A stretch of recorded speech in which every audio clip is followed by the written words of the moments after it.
Judul cerita: Malam Berdarah di Sawah Pak Dirman.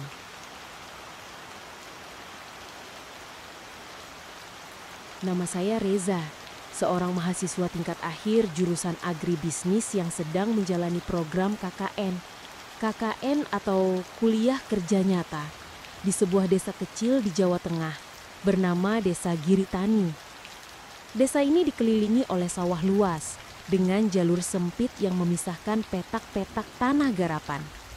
Dari kejauhan tampak hamparan hijau menyegarkan, tetapi semakin lama saya tinggal, semakin saya merasa ada yang ganjil di sini, terutama soal petak 3.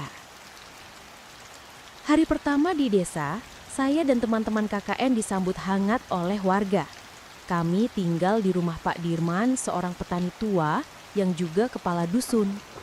Ia punya sawah yang sangat luas dan kabarnya paling subur di antara petani lainnya.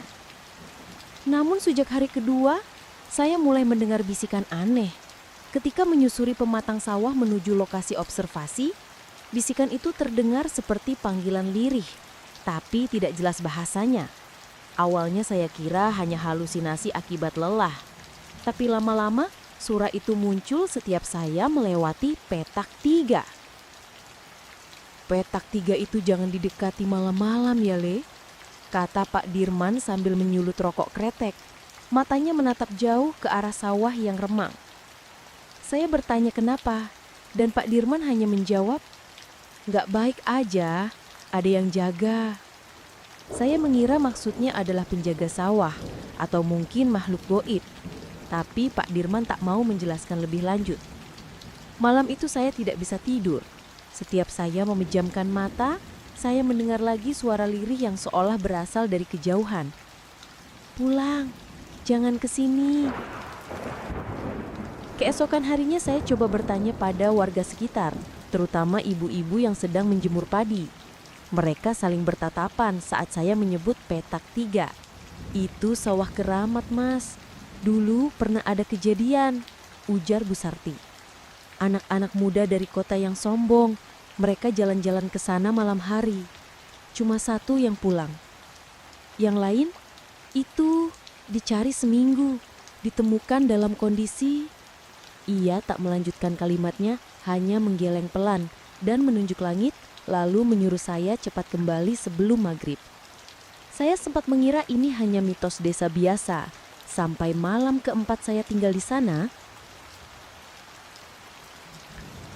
Malam keempat di desa Giritani terasa lebih dingin dari biasanya.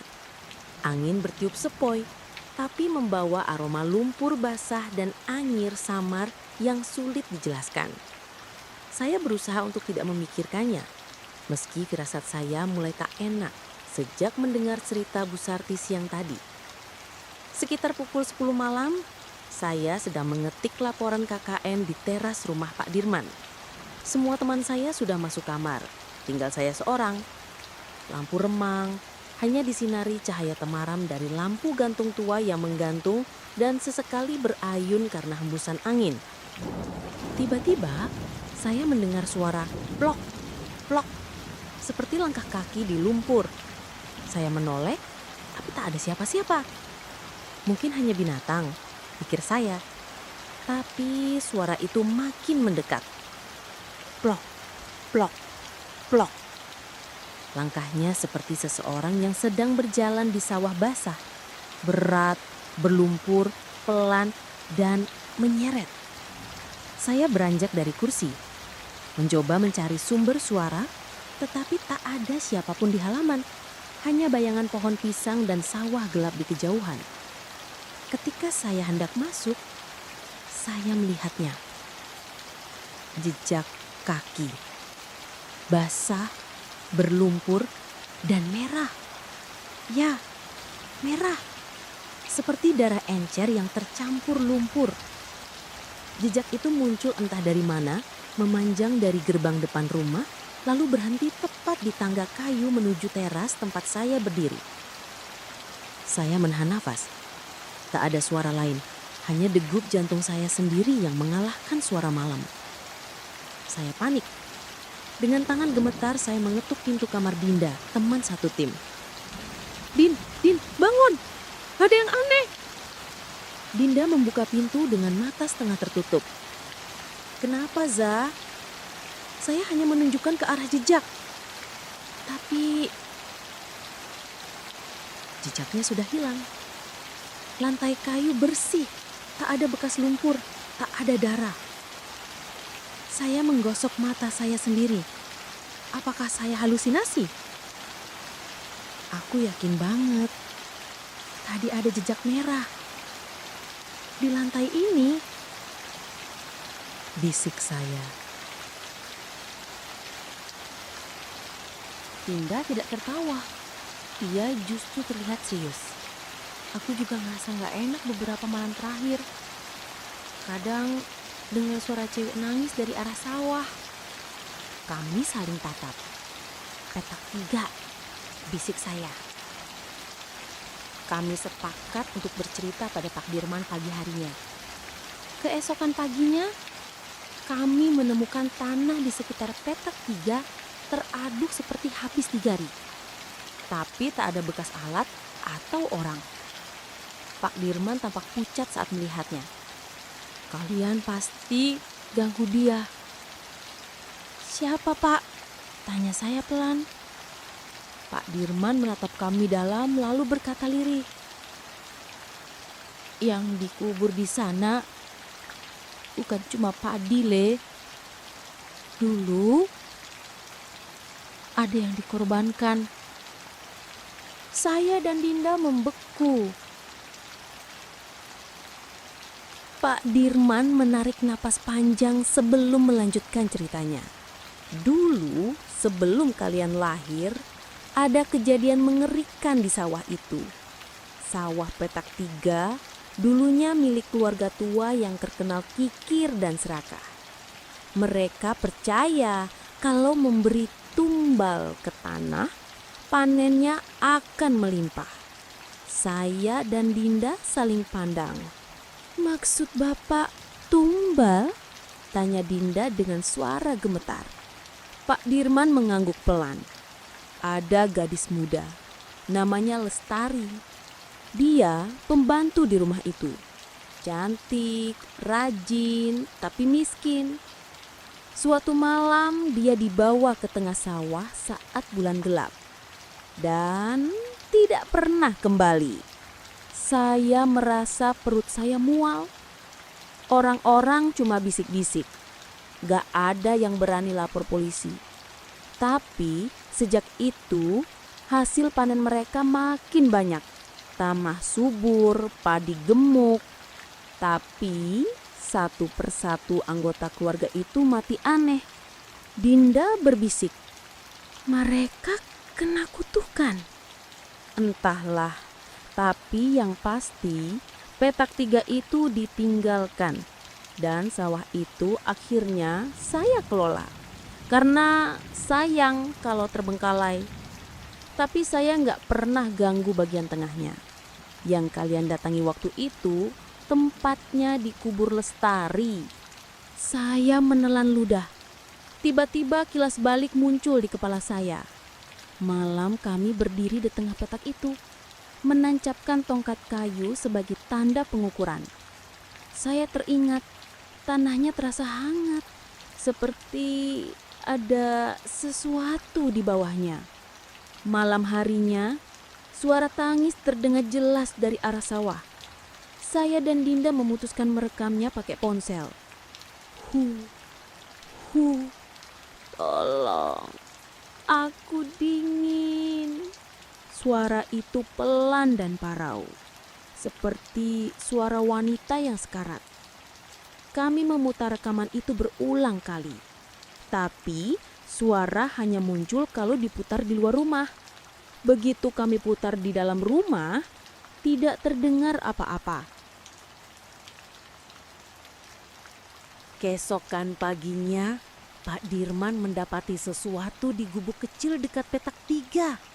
Dia memanggil kami dengan tergesa-gesa. Di balik tumpukan jerami tua, terlihat tulang belulang manusia.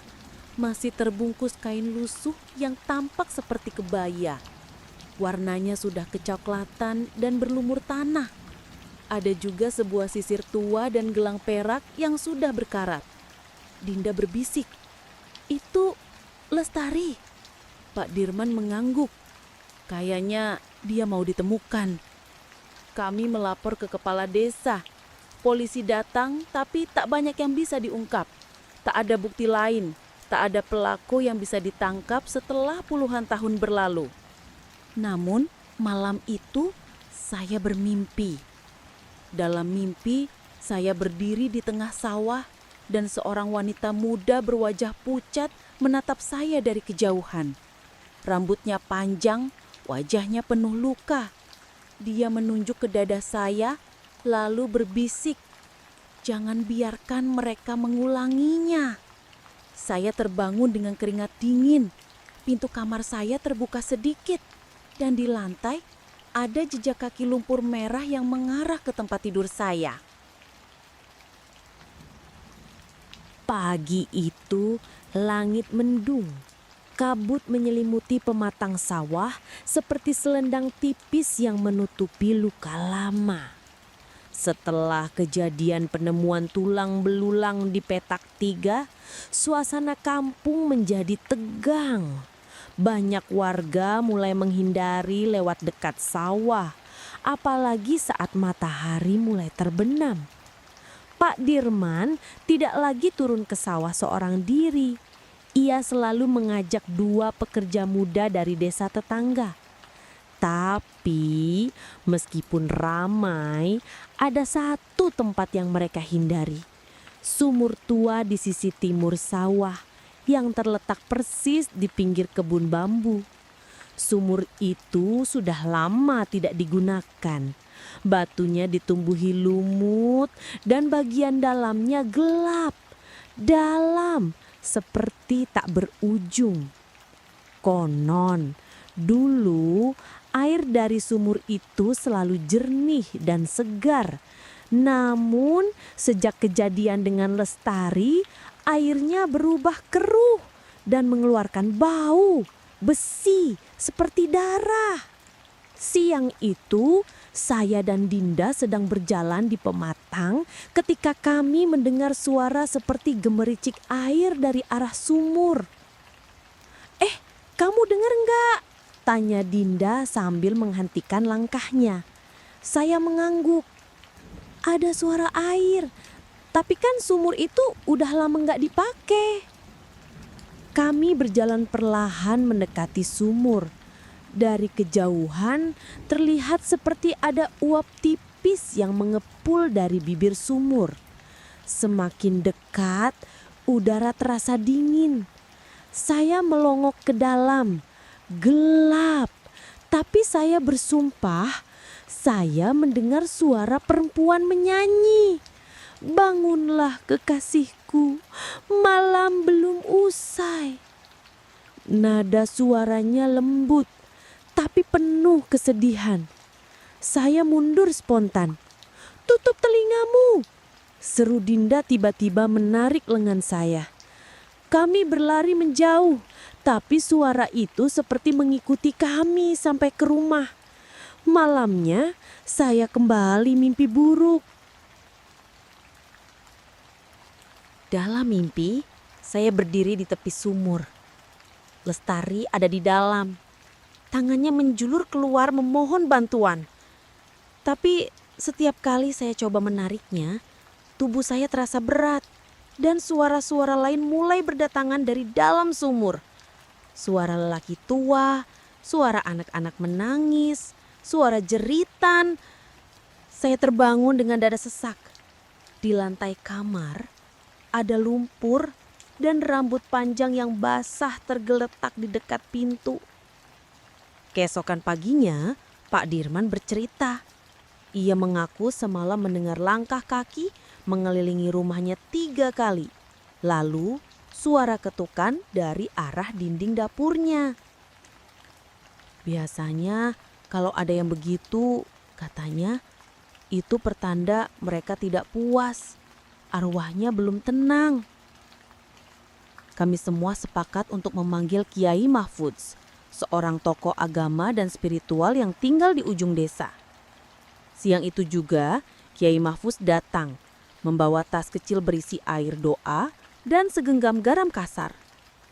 Beliau berjalan ke sumur, berdiri di hadapannya selama beberapa menit, lalu berkata pelan, "Sumur ini bukan cuma tempat air, ini pintu. Pintu ke tempat mereka yang dibuang, yang ditolak." Kami semua menahan nafas. Dan ada yang ingin keluar, tambahnya. Karena waktu mereka untuk membalas hampir tiba. Dinda menggenggam tangan saya erat-erat. Saya tahu, sejak kami datang ke sini, kami telah membuka sesuatu yang seharusnya tetap terkubur. Dan sumur tua itu hanyalah awalnya. Maghrib di desa kami selalu membawa suasana yang berbeda. Angin berhembus pelan, burung-burung pulang ke sarang, dan langit berubah jinggah keunguan. Tapi setelah peristiwa di sumur tua, maghrib tak lagi damai. Ada bisikan di antara angin, seperti suara yang hanya bisa didengar bila kita diam dan cukup peka. Sore itu, saya membantu Pak Dirman menutup aliran air irigasi. Saat matahari mulai menyentuh cakrawala, saya melihat sesuatu bergerak di antara batang padi yang menguning. Saya semula mengira itu burung bangau, tapi sosoknya tidak terbang. Ia hanya diam, berdiri tegak, seperti seorang perempuan. Saya memicingkan mata. Gaunnya panjang, warnanya seperti kain kafan yang sudah menguning karena lumpur. Rambutnya terurai panjang hingga menyentuh lumpur sawah.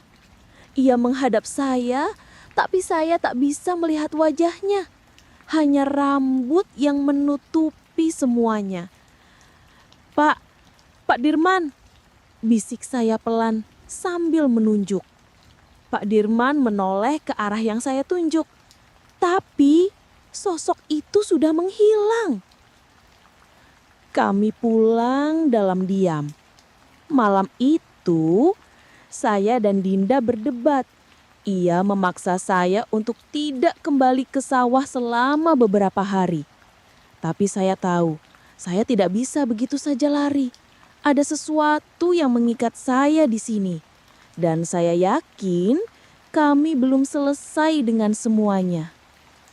Sekitar jam 11 malam, listrik rumah padam. Lampu mati serempak. Hanya cahaya redup dari lilin yang menerangi ruang tengah.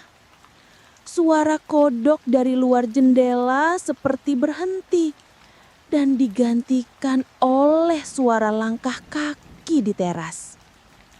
Tok, tok, tok.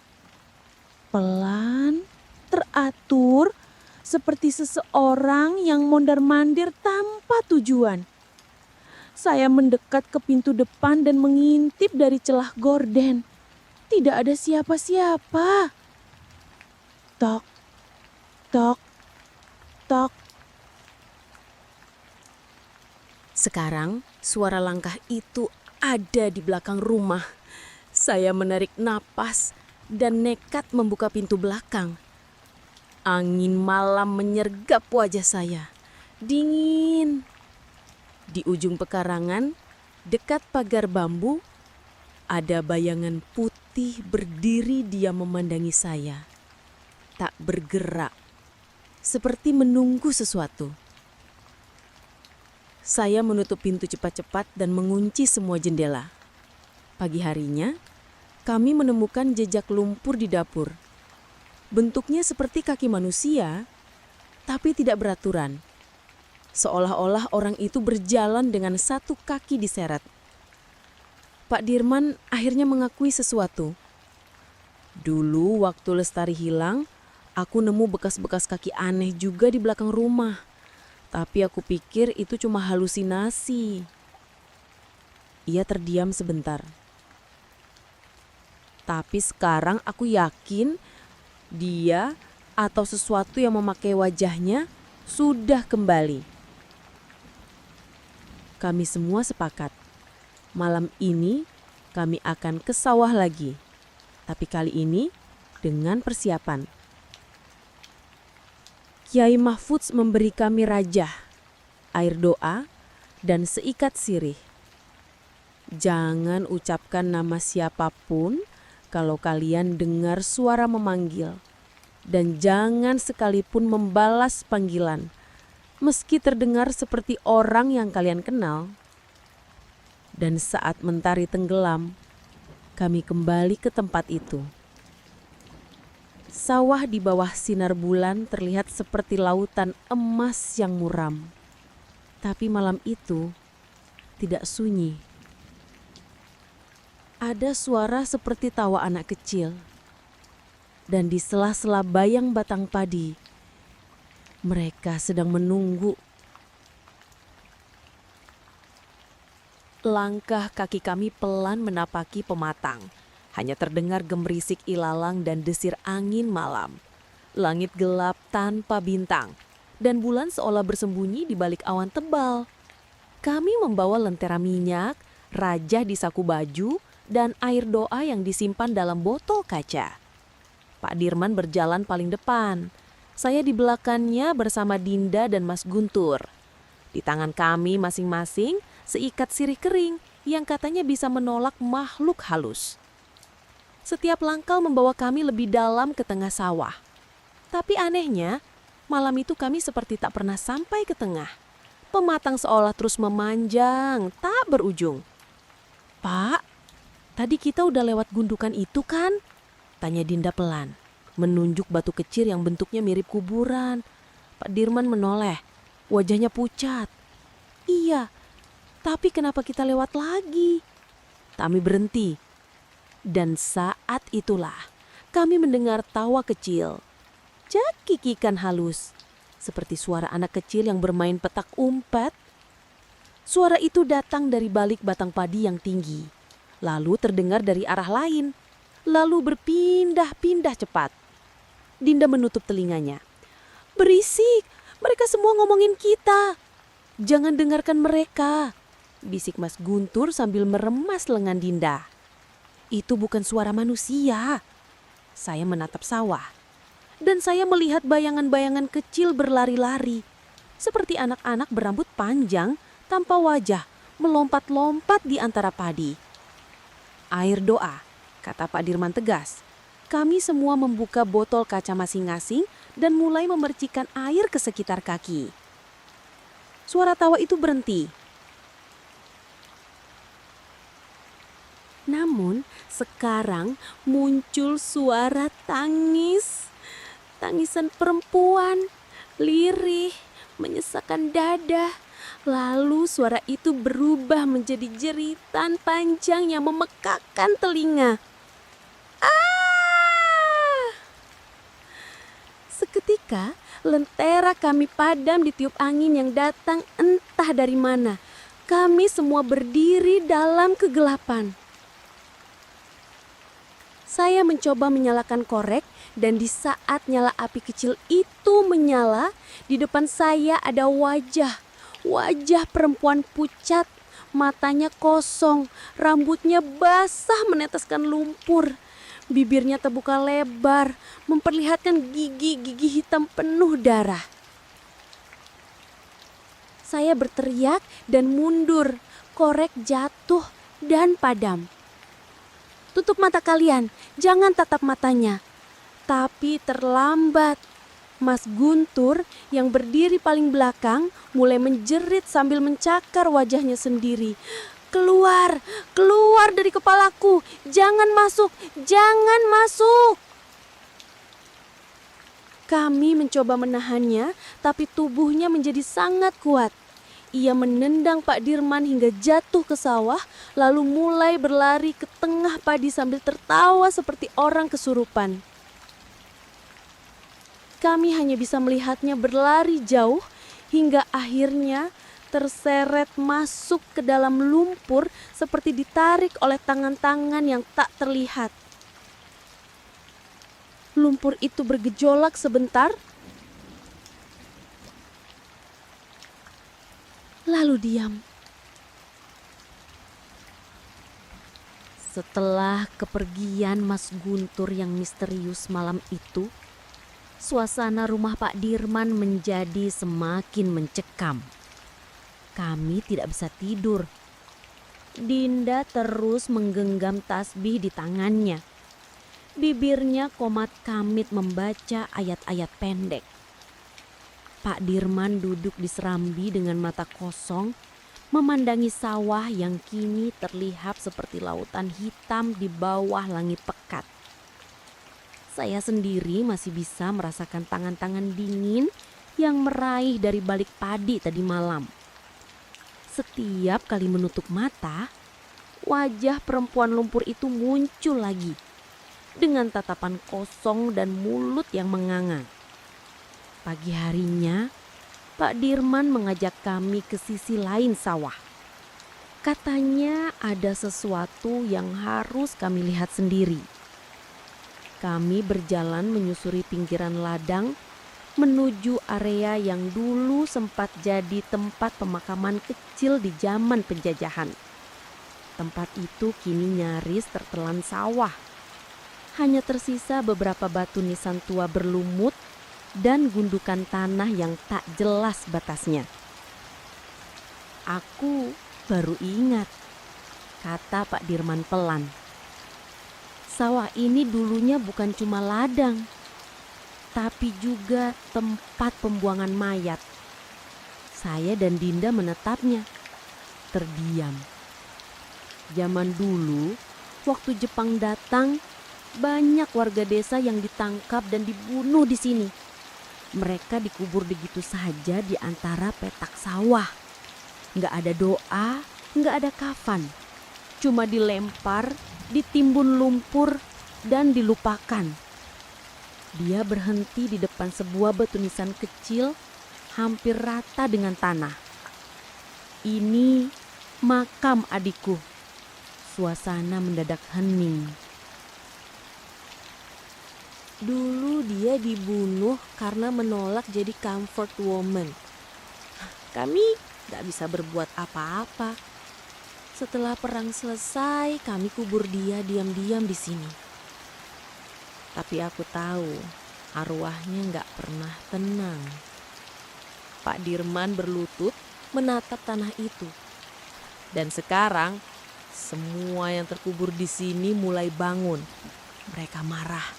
Mereka haus darah. Makanya setiap panen ada korban. Pak Dirman mengangguk. Dulu kami pikir itu cuma mitos, tapi makin lama makin nyata. Dan sekarang kalian ikut terseret. Tiba-tiba suara gemeretak datang dari arah belakang. Kami menoleh. Salah satu gundukan tanah mulai bergerak. Perlahan tanah itu menggembung, seperti sesuatu yang berusaha keluar dari bawahnya. Ya Allah, jerit Dinda. Dari dalam gundukan itu muncul tangan keriput penuh tanah. Lalu kepala, wajah tua dengan lubang hidung menghitam, rambut panjang berantakan dan kulit yang seperti kulit kayu. Makhluk itu bangkit perlahan dari kuburnya.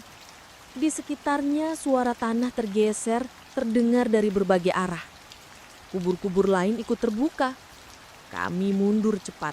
Pak Dirman mencabut pisau kecil yang berukir lafaz Allah dan menyiramkan air doa ke tanah. "Ayo kabur!" teriaknya. Kami berlari menyusuri pematang sawah.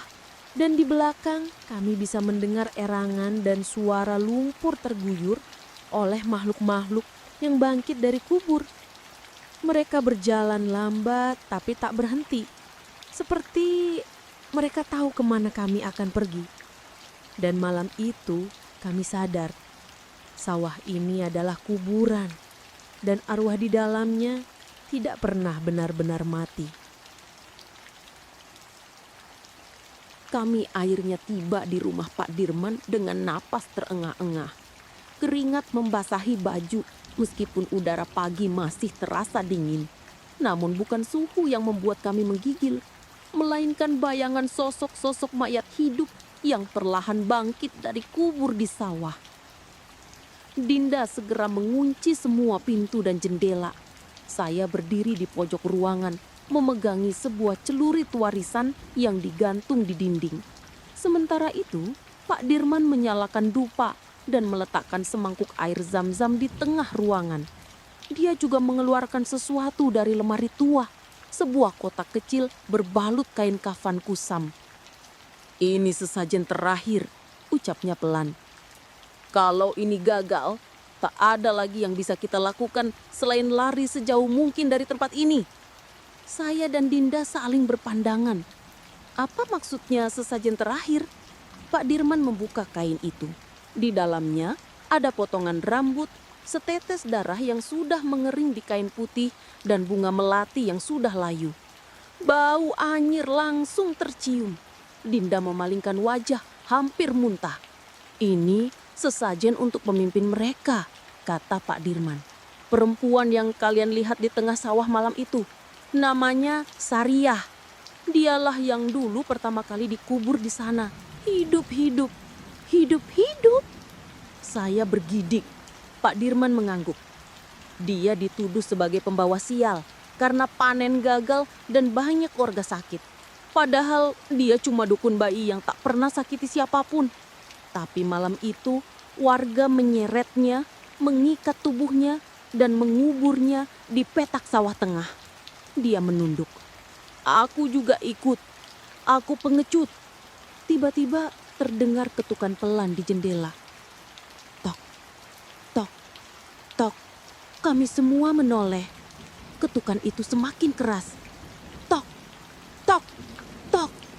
Dinda menjerit kecil. Saya menggenggam celurit, perlahan mendekati jendela. Tapi saat membuka tirai, tak ada siapapun di luar. Tapi ada jejak lumpur menempel di kaca. Bentuknya seperti telapak tangan, tapi ukurannya terlalu besar. Dan jari-jarinya panjang sekali, seperti akar pohon. Pak Dirman buru-buru menyelesaikan ritualnya. Ia membacakan ayat-ayat dengan suara gemetar, lalu membakar bunga melati dan rambut itu di atas lilin minyak. "Kalau dia menerimanya," ucap Pak Dirman, "mereka akan kembali ke tanah." Namun, sesaat setelah dupa terbakar habis, seluruh rumah mendadak gelap. Lampu mati, angin berembus kencang dari arah dapur, padahal semua jendela tertutup. Dan dari luar terdengar suara tangisan. Pelan, lirih, perempuan. Tangisan itu makin lama makin dekat hingga seolah berasal dari balik tembok tempat kami berdiri. Tangisan Sariah. Pak Dirman tersungkur menangis, "Maafkan aku, Sariah, maafkan aku." Lalu seketika semua menjadi sunyi. Tidak ada angin, tidak ada suara, tidak ada apapun. Dan ketika kami membuka pintu perlahan, sawah kembali seperti semula. Tak ada bekas kuburan terbuka. Tak ada mayat. Tak ada tangan yang keluar dari tanah. Hanya keheningan. Kami pun tahu sesajen itu diterima. Namun malam itu juga Pak Dirman menghilang. Kami menemukannya keesokan pagi di tengah sawah. Tubuhnya tertidur dalam posisi sujud, tersenyum, tapi tak bernyawa. Di tangannya ada setangkai bunga melati yang baru mekar. Beberapa hari setelah kepergian Pak Dirman, suasana kampung kami berubah drastis. Orang-orang mulai berani keluar malam. Suara azan kembali menggema dari surau kecil di tengah kampung. Dan petani pun mulai turun ke sawah lagi. Tak ada lagi suara jeritan di malam hari. Tak ada lagi penampakan mengerikan. Seolah semuanya telah berakhir. Namun, bagi kami, aku dan Dinda, perasaan tidak tenang masih menggantung seperti kabut tipis di pagi hari. Setiap kali melewati sawah tempat Sariah dikubur hidup-hidup, bulu kuduku masih berdiri. Apalagi kalau melihat bunga melati liar yang tiba-tiba tumbuh di tempat itu, hanya satu tangkai tepat di tengah-tengah petak sawah yang dulu menjadi kuburannya. Dinda tampak sering termenung akhir-akhir ini. Ia duduk di serambi rumah, memandangi sawah dengan mata kosong. Ada yang aneh, katanya suatu sore.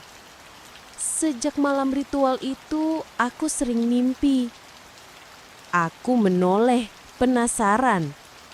Mimpi apa? Bisiknya. Mimpi tentang Sariah.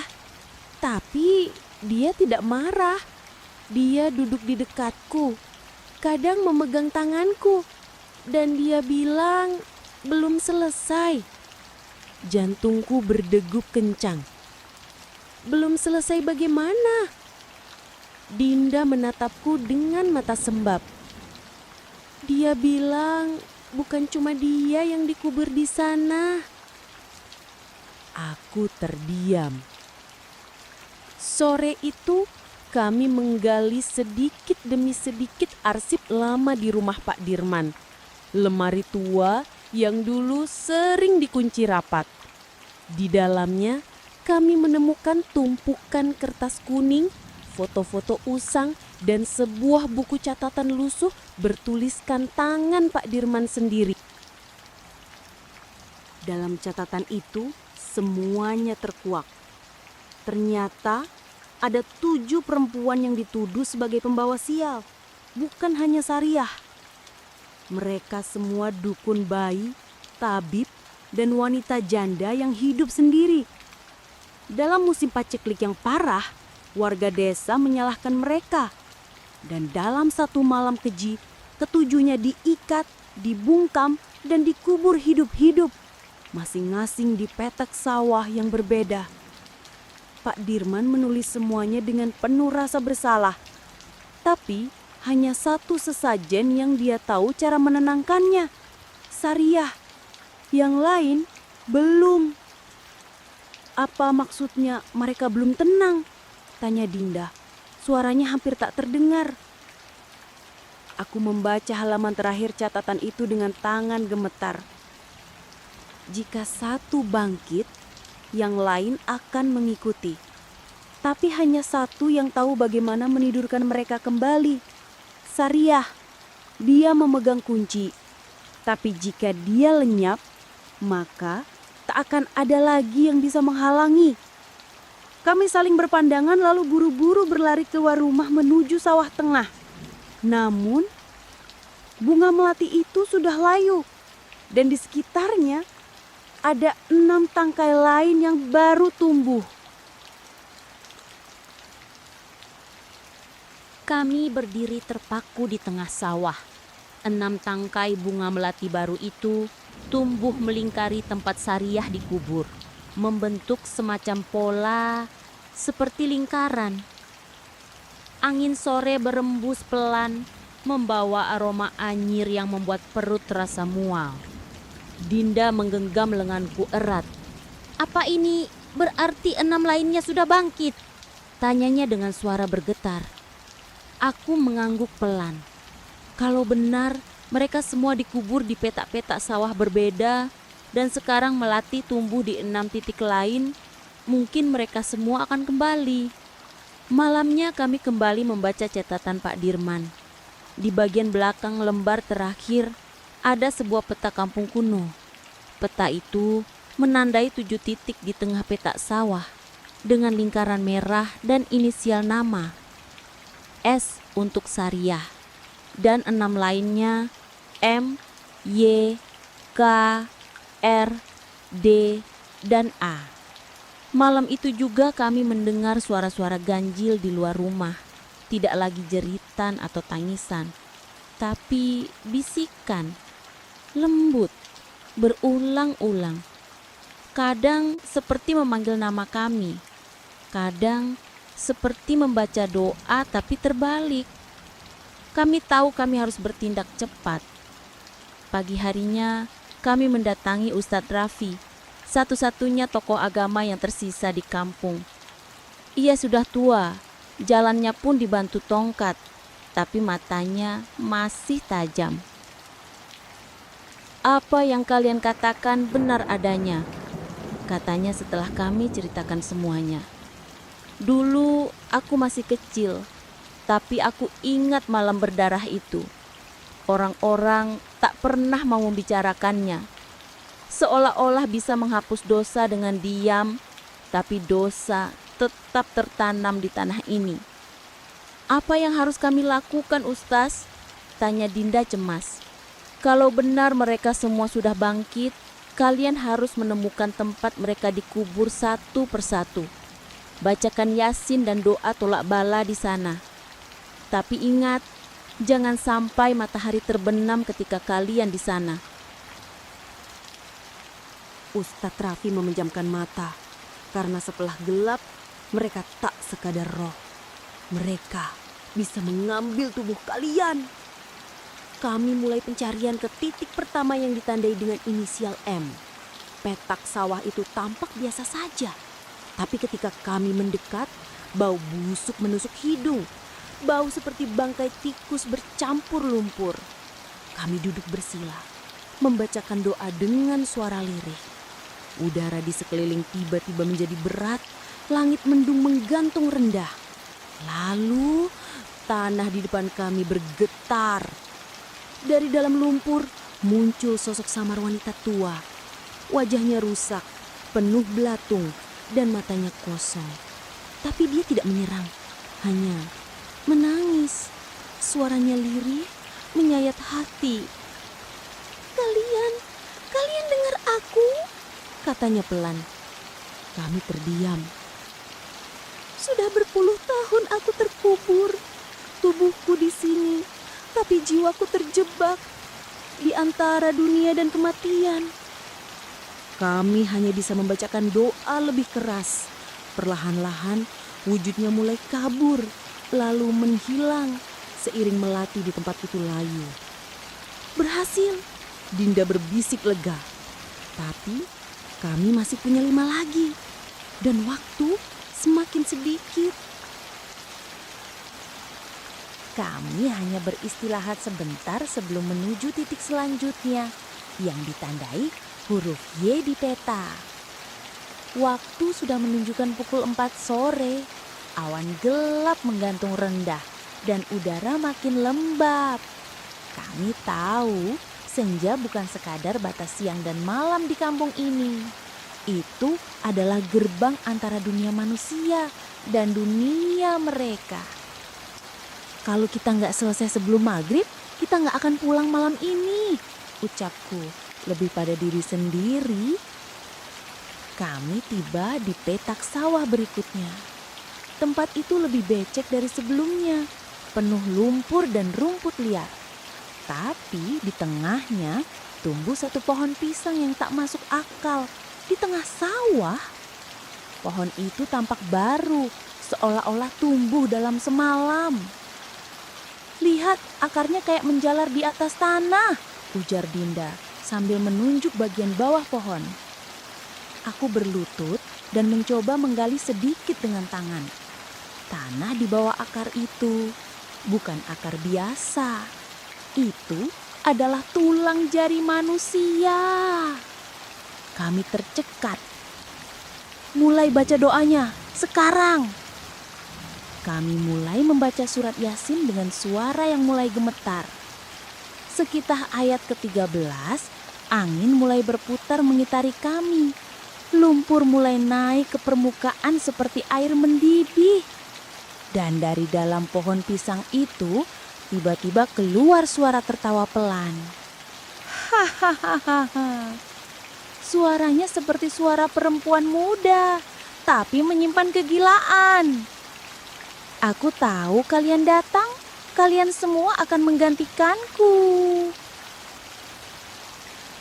Sosok perempuan muncul dari balik batang pohon. Berambut panjang, wajah rusak, tapi mengenakan seragam sekolah zaman dulu. Di tangannya tergenggam pita merah yang sudah kusam dan basah. "Namaku Yanti," bisiknya. "Aku dibenamkan hidup-hidup karena dia bilang aku malu-maluin keluarganya."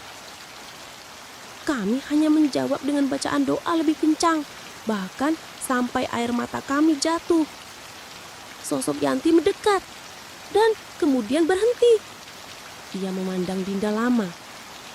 "Matamu seperti dia, perempuan itu yang diam saja ketika aku dikubur. Kau keturunan mereka ya?" Dinda terisak. "Maaf, kami hanya ingin kau tenang." Seketika angin berhenti, lumpur menjadi tenang. Pohon pisang mulai layu, seperti terbakar dari dalang. Sosok Yanti perlahan memudar, sambil tersenyum getir. "Terima kasih, akhirnya ada yang dengar aku." Kami berlutut ke tanah. Nafas tersengal-sengal. Dua telah kami selesaikan. Lalu aku melihat ke langit dan merasakan dada terhimpit. Warna senja sudah mulai muncul. Kami harus buru-buru ke titik berikutnya. Huruf K. Langit mulai memerah seperti luka terbuka. Senja datang cepat, seperti dipercepat oleh sesuatu yang tidak terlihat. Kami berlari kecil melintasi pematang sawah yang makin gelap, menuju titik berikutnya di peta yang ditandai huruf K. "Apa kita sempat?" tanya Dinda dengan napas tersengal. "Harus sempat," jawabku singkat. Setelah sekitar 10 menit kami tiba di sebuah petak sawah yang berbeda. Di sini tanahnya lebih tinggi dan tak terlalu becek. Tapi yang membuat bulu kuduk meremang adalah sebuah gundukan tanah kecil di tengah-tengahnya.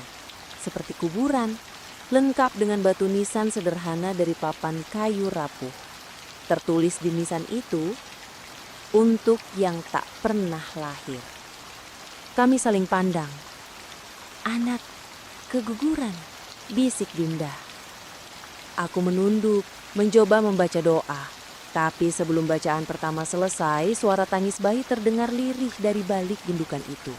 Tangisnya pelan, menyayat, seolah berasal dari bawah tanah. Jangan digali, tolong," bisik Dinda dengan gemetar. Tapi suara itu terus terdengar. Dan lalu sesosok kecil muncul dari tanah. Itu bukan bayi, tapi boneka kain lusuh. Kakinya compang-camping, matanya hanya satu dan tubuhnya dilumuri darah kering. Boneka itu bergerak sendiri, merangkak ke arah kami dengan suara gumaman pelan. Ibu, dingin." Aku ingin mundur, tapi kakiku tak bisa bergerak. Dinda pun sama. Kami terpaku, entah karena takut atau karena sosok boneka itu mengunci gerakan kami. Lalu dari kabut di belakang muncul bayangan perempuan.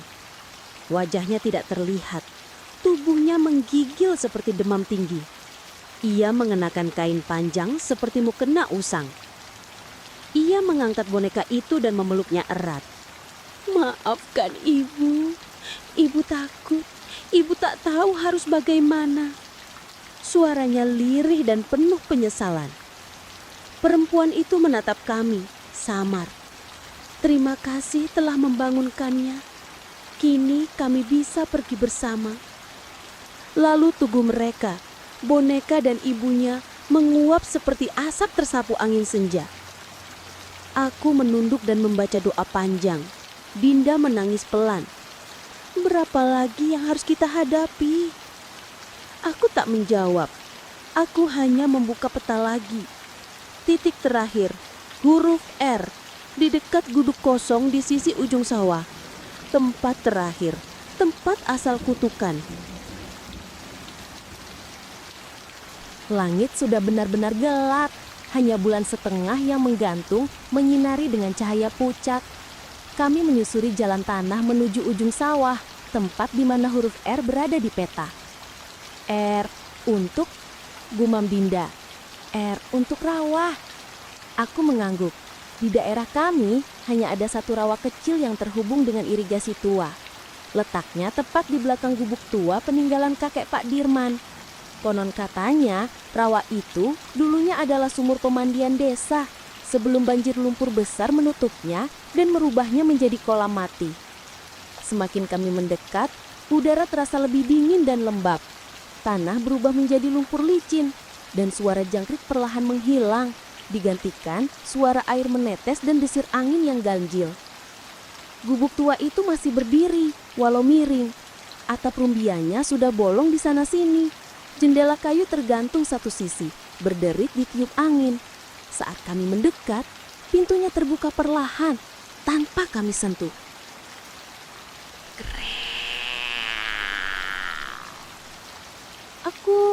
Aku nggak mau masuk, kata Dinda pelan menggenggam tanganku.